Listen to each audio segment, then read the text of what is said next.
இப்போ இதுல AFKKDI நம்பரா மாத்தணும்னா 1 6 K எத்தனை 11 11 4 9.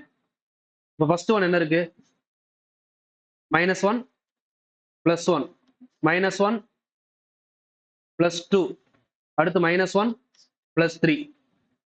அப்போ மைனஸ் இதுல இருந்து கொண்டு வாங்க செல்டம் தானே செல்டம்ல என்ன பண்ணும் செல்டம் எஸ் எத்தனை 19 5 12 4 15 M 13.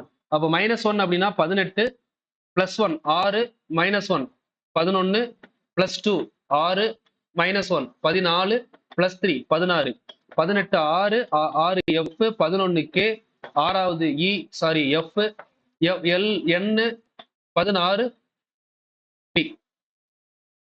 So final answer RF KF NP இருக்கா RF KF NP option C is correct.